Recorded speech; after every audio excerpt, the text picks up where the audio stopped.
Russian propaganda is no longer able to hide the failure. The Russian army's offensive in the Sumy region has stalled, and the losses have been so serious that Z channels have started talking about it openly. Thus, the propaganda channel Northern Channel, associated with the Russian armed forces, published a post in which it described in detail the defeat of Russian units in this section of the front. The elimination by the Ukrainian Defense Forces of the command of the 155th Brigade of the Russian Armed Forces, which was operating in this direction, completely demoralized the group. The 30th Motorized Rifle Regiment of the Russian Armed Forces continues to be in a less than ideal position in Kondratovka. The 177th Regiment and the 40th Brigade have been wiped out almost completely. The other day, part of the 177th refused to go to the combat mission. The 155th cannot take control of the unfortunate village. One company has been lost. The 810th Marine Brigade of the Russian Armed Forces is the most combat-ready, but it is rushing head-on, and there is an excellent chance of losing it, the authors of Z Channel report. According to them, the situation has become much more complicated due to the new commander of the 155th Brigade of the Russian Armed Forces, Sukhrab Akhmedov, nicknamed Bucha. He is known as a commander who sends soldiers into senseless and bloody attacks, regardless of losses. The offensive, which was intended as a show of force, turned into an ignominious failure. Ukraine, despite constant pressure, continues to successfully contain the enemy and deal him heavy blows.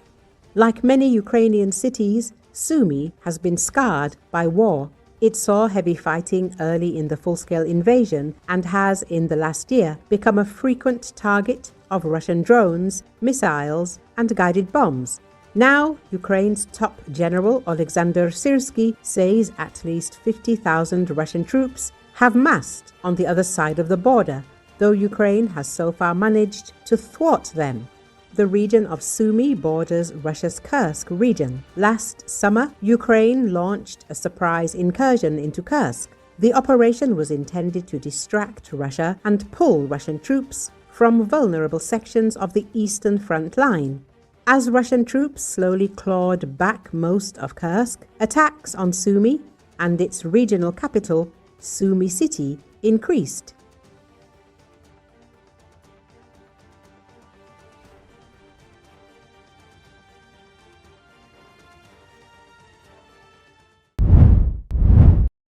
The Israeli Air Force struck the presidential palace and the defense ministry building in Damascus, Syrian media reported. Many casualties were reported, but the exact number was not given. The Israeli military launched Wednesday a rare airstrike in the heart of Damascus, hitting the Syrian Defense Ministry headquarters as clashes in the southern Syrian city of Sweda continued to flare.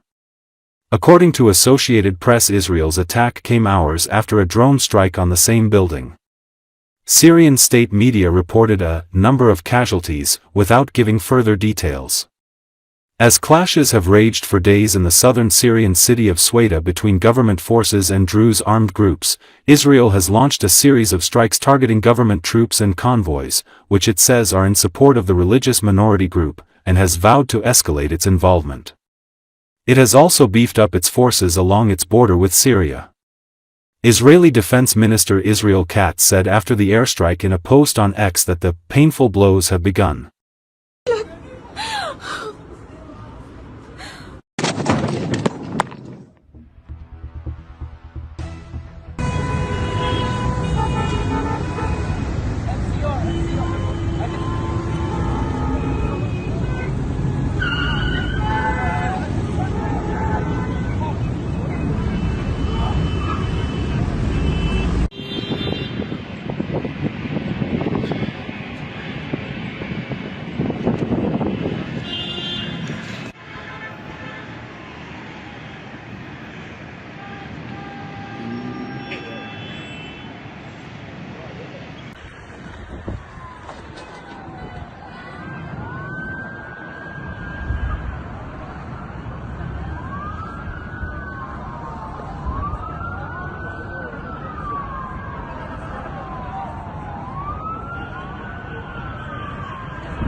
الله أكبر.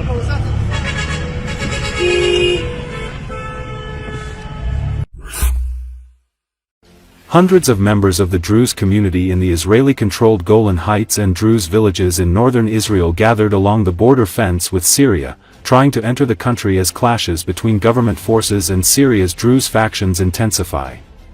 According to Associated Press, meanwhile, hundreds of the Syrian Druze community gathered on the other side of the fence, though it was not immediately clear if they were demonstrating or trying to cross the border. The Israeli military said dozens have tried to cross into Israel. The protesters shouted slogans in support of the Druze majority area of Sweda. Tensions intensified when several Syrian Druze protesters stood atop a tractor waving Druze flags, and Israeli troops responded by throwing tear gas, forcing them to retreat.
Fighters allied to Yemen's exiled government claimed Wednesday they had seized 750 tons of Iranian-supplied missiles and weaponry bound for the country's Houthi rebels, the latest interdiction of arms in the country's decade-long war allegedly tied to Tehran. According to Associated Press, for years, the U.S. Navy and other Western naval forces have seized Iranian arms being sent to the Houthis, who have held Yemen's capital since 2014 and have been attacking ships in the Red Sea over the Israel-Hamas war. The seizure, announced Wednesday, however, marked the first major interdiction conducted by the National Resistance Force, a group of fighters allied to Tariq Saleh, a nephew of Yemen's late strongman leader Ali Abdullah Saleh. The Houthis and Iran did not immediately acknowledge the seizure, which the National Resistance Force said happened in late June. A short video package released by the force appeared to show anti-ship missiles, the same kinds used in the Houthis' recent attacks that sank 2 ships in the Red Sea, killing at least 4 people as others remain missing. The footage also appeared to show Iranian-made Type 358 anti-aircraft missiles.